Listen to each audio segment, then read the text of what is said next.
Good day everyone. We are the Group 6, the presenter of Unit 3, the teacher and the community. I am Angelica Arsiga and my group mates are Angel Bonaobra, Yuri Binyas, Ronally Alejo, and Genevieve Bilason. Before we start the discussion, I think most of you have an idea about this topic, especially it is part of the Code of Ethics for Professional Teacher. The teacher plays a vital role in the community. Teachers has a great role in the community because they are the one who inform the people in the community on what is happening on the school, and also they can become a facilitator or a leader of the learning of the student. And it is indeed a requirement for the teachers to be aware of their responsibilities to the state and the community, as mentioned in the Code of Ethics for Professional Teachers. Like what I've said, it is part of the Code of Ethics for Professional Teachers, and it is in the Article 3 and has a Section 8 or 8th section. The performance of a teacher will be reflected to what the learners can do in the community and to the state. So teachers must be a role model or have a good attitude, a good performance to influence their student to become much better and to become more good in studies. A great school community relationship creates a sense of belonging among students, teachers, and parents. It increases student learning opportunities while creating an inclusive learning environment.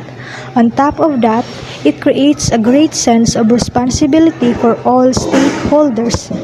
So, a teacher cannot separate himself or herself from the community of which she is a part. She, together with his or her teaching profession, has a school dimension. Education has a meaning and function to the extent that is relevant to the society within which it exists. And the teaching profession has function only to the extent that is able to fulfill the needs of the society and contribute to the development of people in the society. External environments and accountability of schools. Two perspectives on environment. First, resource dependence perspective, and the other is institutional perspective. Let us first define these two perspectives. Resource dependence perspective. Dependence is characterized as the extent of the need for a resource and its qualitability, while institutional perspective are more or less agreed upon set of rules that carry meaning for and determine the actions of some population of actors. Under resource dependence perspective includes environmental resources, fiscal, personnel, information, products. Environmental resources, simple or complex. Availability of resources is scarce to munificence. Decision makers view the environment as a place to gain a scarce resource for the organization. On the other hand, institutional perspective includes limited emphasis on goals, effectiveness, and efficiency. Schools, constrained by other institutions of society. Administrators, constrained by broader institution. Administering task environments. Uncertainty and dependency threatened or constrain autonomy and drive change, thus organization must cope. Coping strategies. Buffering, planning and forecasting, boundary spanning, adjusting operations, accommodating structures. The environment structure fit. Change the structure to fit the environment. The illustration of accommodating structure to environmental change shows that if the environment is stable, a mechanistic structure is an effective accommodation. And if the environment is unstable, then an organic structure is the better fit. Moreover, if the environment is stable and organizational structure is organic, a dysfunctional flexibility emerges, while if the environment is unstable and the structure is mechanistic, a dysfunctional rigidity is produced. Perspectives on environments, administering task environments, inter-organizational coping strategies, partnerships, co-optation, political lobbying, pooling resources. Institutional perspective. Institutional theory and bridging strategies. Mayer and Rowan on 1977 and DiMaggio and Powell on 1983 proposed that isomorphism is the master of bridging process and institutional environments by incorporating institutional rules within their own structures. Organizations become more homogeneous, more similar in structures over time. DiMaggio and Powell identified three general mechanisms of isomorphism. First, coercive isomorphism, when organization is compelled to adopt structures or rules. Second, mimetic isomorphism, when one organization copies another, often because of uncertainty. And the third, normative isomorphism, when the organization adopts forms because professionals in the organization claim they are superior. B. Adapting to external environment. Adapting to the external environment is important for teachers and communities, particularly when it comes to changes in national standard and frameworks, internationalization, and globalization. First, we have the national standards and frameworks. It calls for the creation of new structures and professional bodies through which policymakers and the profession can meet on equal terms and exercise their joint responsibility for standards in teaching. The nature and content of teaching standards vary according to their purpose. Many countries have established national standards and frameworks for education which set out what students should know and be able to do at different stages of their education. Teachers can adapt to these changes by ensuring that their teaching align with these standards and frameworks, and by using them to guide their lesson planning and assessment. So, national standards and frameworks have the potential to positively impact teachers and the community by providing a clear direction for education, fostering professional growth, promoting consistency, ensuring accountability, assuring quality, and enhancing community engagement. Second, we have internationalization. It is a process of change which is tailored to meet the individual needs and interests of each higher education entity. Internationalization emphasizes the relationship between and among nations, people, cultures, institutions, systems, while globalization stresses the concept of worldwide flow of economy, ideas, culture, and etc. Internationalization acknowledges and builds on local, national, and regional priorities, policies, and practices.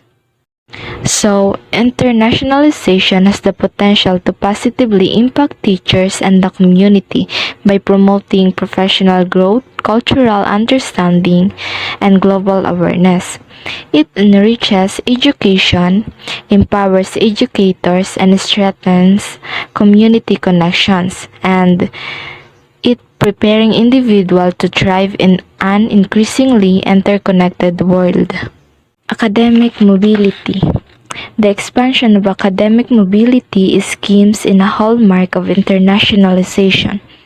Modern information and communication technologies and the movement of people, ideas, and cultures across national boundaries present new opportunities to promote one's culture to other countries and to enhance the fusion and hybridization of cultures. So, academic mobility positively impacts teachers by enhancing their teaching skills, providing professional development opportunities, fostering cultural exchange, enabling research collaboration, and promoting community engagement. These impacts result in improved education outcomes and a more vibrant, inclusive, and globally aware community. And now, we will proceed to the globalization. Globalization, a process that focuses on the worldwide flow of ideas, resources, people, economy, values, culture, knowledge, goods, services, and technology. The real story of globalization has defined the term as the process of words shrinkage of distances getting shorter, things moving closer. Thomas Larson, 2001. There is also a globalization in education. The increased mobility of students and teachers across the world and the need for educators to be more inclusive. Rapid developments in technology and communications, changes within learning system, the changing role of students and teachers, and major concern on lifelong learning. Globalization has had many obvious effects on educational technology and communication systems, changed the way education is delivered as well as roles played by both teachers and students. The development of this technology is facilitating the transition from an industrial-based society to an information-based one. So the effect of globalization in education is it brings rapid developments in technology and communications. Now, we will proceed on becoming a global teacher. So what does it mean to be a global teacher? Global teacher should be an expert in his field, a good communicator, pragmatic, critical thinker, problem solver, and creative thinker should possess his information literacy. And also, to become a global teacher, he or she is someone who thinks and acts both locally and globally with worldwide perspective, right in the communities where he or she is situated. And you can become a global teacher even though you are teaching in your just community, as long as you have a wide range knowledge of values, culture, tradition of one's country. And according to Helen Caldicott, teachers, I believe, are the most responsible and important members of society because their professional efforts affect the fate of the earth. The roles of teacher inside and outside the classroom. First, prime movers of change. Second, second parent by virtue of in loco parentis. Third, motivators. Fourth, presenter of information. Fifth, innovators. Sixth, role model. Seven, leader. Eighth, trainer. Roles of the teachers in society. The teachers in social community relations. Importance of teachers in the community. Teachers are the role models of the community. Community has become an obligatory appendage to every educational innovation. The effects of school on community. First, upgraded school facilities, improve school leadership and staffing, higher quality learning programs for students. The effects of community on school. Family togetherness, value of learning, lifelong learning, ownership of the school.